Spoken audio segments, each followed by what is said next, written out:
लोगों, जानवरों और वस्तुओं पर नियम समझ में आते हैं, लेकिन जब झीलों, नदियों और पहाड़ों पर भी सीमाएं खींच दी जाएं, तब सवाल उठता है, क्या प्रकृति को भी नापतौल में बांधा जा सकता है? नमस्कार दोस्तों, आज हम बात कर रहे हैं एक ऐसी प्राचीन श्रृंखला की जो आज पूरे देश में चर्चा का विषय बनी हुई है, अरावली श्रृंखला। अरावली एक नाम नहीं, एक इतिहास है। यह वही पर्वत श्रृंखला है जो तब से खड़ी है जब मानव सभ्यता ने जन्म भी नहीं लिया था। यह भारत की सबसे पुरानी पहाड़ी श्रृंखला है, जिसने सदियों तक राजस्थान की तपती रेत को आगे बढ़ने से रोका, जिसने दिल्ली एनसीआर को रेगिस्तान बनने से बचाया और जिसने धरती के भीतर पानी को जीवित रखा। अरावली सिर्फ पत्थरों का ढेर नहीं है, यह उत्तर भारत की सांसों की सुरक्षा दीवार रही है। लेकिन आज वही अरावली चर्चा में है, सुर्खियों में है, ट्रेंड में है। वजह है सुप्रीम कोर्ट का एक फैसला, जिसने इस प्राचीन पर्वत श्रृंखला को परिभाषा के कटघरे में खड़ा कर दिया है। यह फैसला सिर्फ कानून का मामला नहीं बनकर रह गया, बल्कि यह पर्यावरण, भविष्य और अस्तित्व से जुड़ी बहस में बदल गया है। सुप्रीम कोर्ट ने हाल ही में कहा कि किसी भी भूभाग को अरावली की पहाड़ी तभी माना जाएगा जब वह अपने आसपास की जमीन से कम 100 मीटर ऊंचा हो। कोर्ट के अनुसार इससे कम ऊंचाई वाले टीले, ढलान या चट्टानी क्षेत्र अब अरावली की श्रेणी में नहीं आएंगे। यही वह एक पंक्ति है जिसने पूरे देश में हलचल मचा दी। इस फैसले का मतलब यह है कि अरावली की पहचान अब उसकी उम्र, उसकी पारिस्थितिकी या उसके प्राकृतिक कार्य से नहीं, बल्कि सिर्फ उसकी ऊंचाई से तय होगी। जो जमीन 100 मीटर के मापदंड पर खरी नहीं उतरेगी, वह अरावली नहीं मानी जाएगी, चाहे वह वर्षों से पानी को संजो रही हो, जंगलों को सहारा दे रही हो या गर्म हवाओं को रोक रही हो।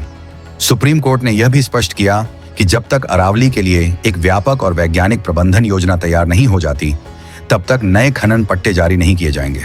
अदालत ने कहा कि मौजूदा गतिविधियों पर भी सख्त निगरानी रखी जाएगी ताकि अनियंत्रित दोहन न हो। कागजों में यह फैसला संतुलन दिखाता है, लेकिन जमीन पर इसके मायने कहीं ज्यादा गहरे हैं।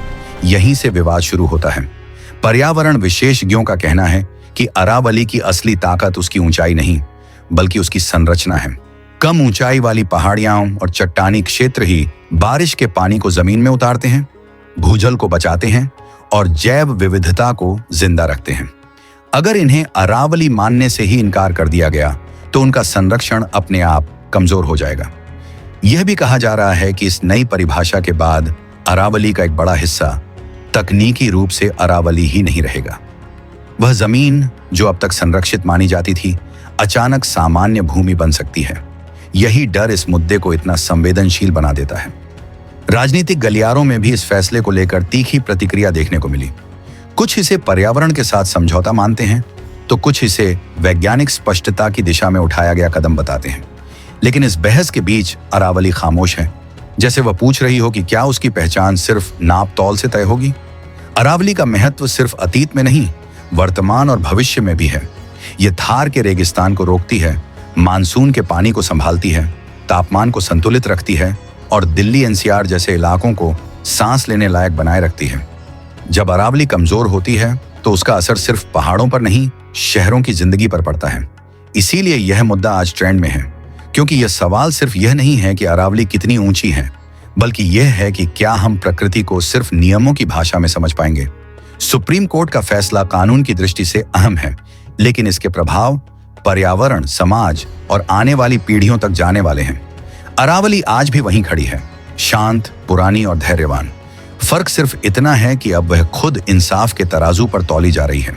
अगर आपको भी लगता है कि प्रकृति को कोर्ट के कटघरे में खड़ा करना सही है या गलत, तो इस सवाल को आगे बढ़ाइए। इस वीडियो को और ज्यादा लोगों तक शेयर कीजिए। धन्यवाद।